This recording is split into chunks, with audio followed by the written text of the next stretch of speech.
सो इस लेक्चर में डिस्कस करेंगे न्यूट्रिशन मीन्स की लाइफ प्रोसेसेस जो चैप्टर फर्स्ट है क्लास 10 का। तो लाइफ प्रोसेसेस में सबसे पहले हमको डिस्कस करना न्यूट्रिशन।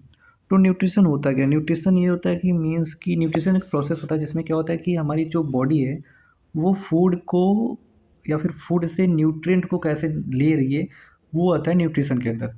मीन्स कि फूड से न्यूट्रिएंट मतलब फूड से जो न्यूट्रिएंट है वो कैसे निकल रहा है, मीन्स कि अगर डाइजेशन हो रहा है तभी फूड से न्यूट्रिएंट निकल रहा है। तो ये आता है न्यूट्रिशन के अंदर। न्यूट्रिशन जो होता है ये बेसिकली दो टाइप का होता है। एक होता है हेट्रोट्रॉपिक एंड दूसरा होता है ऑटोट्रॉपिक। हेट्रोट्रॉपिक में ये होता है कि जो ऑर्गेनिज्म होता है वो अपने फूड के लिए दूसरे ऑर्गेनिज्म पे डिपेंड रहता है।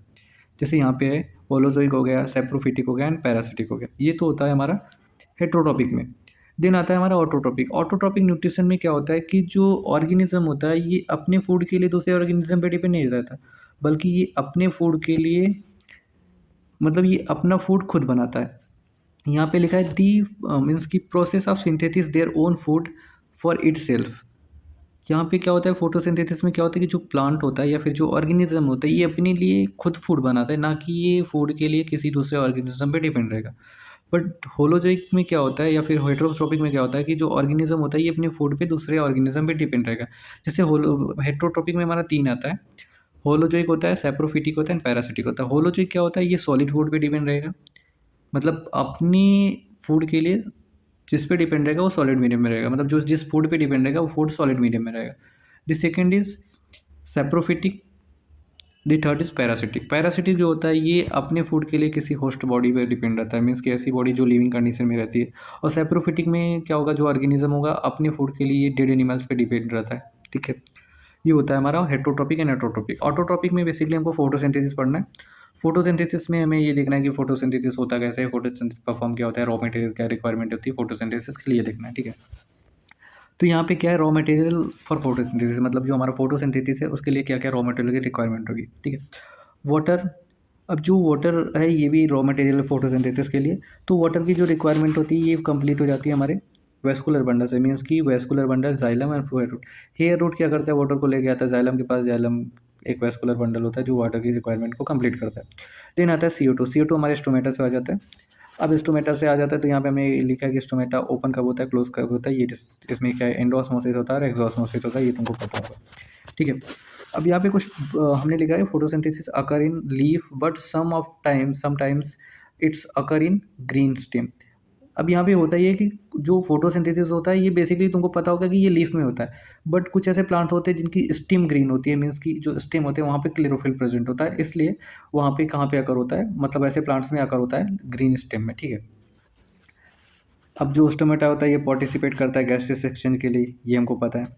मीन्स कि ये एक्सचेंज करता है O2 एंड CO2, मतलब जो प्लांट को CO2 की रिक्वायरमेंट होती है वो स्टोमेटा के थ्रू प्लांट में इंटर करती है, और जो O2 बनता है इस प्लांट के अंदर वो रिलीज़ होता है स्टोमेटा के थ्रू बॉडी, मतलब प्लांट बॉडी से बाहर।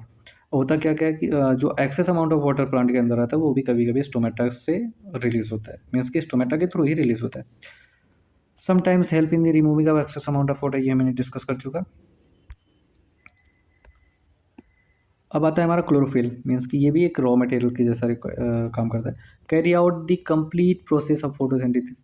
अब जो हमारा क्लोरोफिल होता है ये कंप्लीट फोटोसिंथेसिस को कैरी करता है, मतलब यही क्या होता है, मेन होता है जो फोटोसिंथेसिस में पे मेन रोल प्ले करता है। अब सनलाइट होता है, जो सनलाइट हमें सन से मिल जाता है। Sunlight from atmosphere. अब यहाँ पे एक रिएक्शन है, six CO2 plus H2O, sunlight chlorophylls की प्रेजेंट में ग्लूकोज बनता है, O2 रिलीज होता है और ऑक्सीजन बनता है, H2O होगा यहाँ पे, ऑक्सीजन बनता है। ठीक है, फिर आता है फोटोसिंथेसिस इन डेजर्ट प्लांट। जो हमारे डेजर्ट मतलब जो डेजर्ट प्लांट होते हैं उसमें फोटोसिंथेसिस किसकी हेल्प से होता है। ठीक है, तो डेजर्ट प्लांट में क्या होता है, फोटोसिंथेसिस किसकी हेल्प से होता है। जो डेजर्ट प्लांट होते हैं ना इनके जो स्टोमेटा होता है ये नाइट टाइम में ओपन होता है। तो नाइट टाइम में जब ओपन होता है तो ये क्या करते हैं, ये CO2 को ना कैप्चर कर लेते हैं रात में। कैप्चर करके इसको मैलिक एसिड में कन्वर्ट करके स्टोर कर लेते हैं लीफ के अंदर। मीन्स कि जो डेजर्ट प्लांट होते हैं वो CO2 नाइट टाइम में कैप्चर करते हैं और उस CO2 को मैलिक एसिड में कन्वर्ट करके रखते हैं, और जो कन्वर्ट होता है वो कन्वर्जन हमारा लीफ के अंदर स्टोर होता है। मीन्स कि वो जो मैलिक एसिड होता है वो लीफ के अंदर स्टोर होता है। ठीक है, इन द डे टाइम। अब दिन में क्या होता है, ये जो हमारा मैलिक एसिड कैप्चर हुआ है in day time the sunlight captured by chlorophyll, दिन में क्या होता है, जो सनलाइट होता है वो कैप्चर करता है, क्लोरोफिल सनलाइट को कैप्चर करता है। देन जो क्लोरोफिल होता है वो क्या करता है, जो मैलिक एसिड होता है उसको फूड में कन्वर्ट करता है। मीन्स कि जो हमारा मैलिक एसिड था उसी को फूड में कन्वर्ट कर दे रहा है। कौन कन्वर्ट कर दे रहा है, क्लोरोफिल। मीन्स कि यहाँ पे जो हमारा O2 है, मतलब सॉरी, यहाँ पे जो हमारा CO2 है वो नाइट टाइम में कैप्चर किया गया किसके थ्रू, स्टोमेटा के थ्रू। अब कैप्चर हुआ, अब वो CO2 हमारा क्या था, मैलिक एसिड में कन्वर्ट हुआ। कन्वर्ट होने के बाद स्टोर हुआ लीफ में। फिर दिन में क्या होता है, जो लीफ होता है वहाँ वो क्या करता है, सनलाइट को कैप्चर करता है। अब ये जो सनलाइट होता है, ठीक है, यहाँ पे क्लोरोफिल सनलाइट को कैप्चर किया।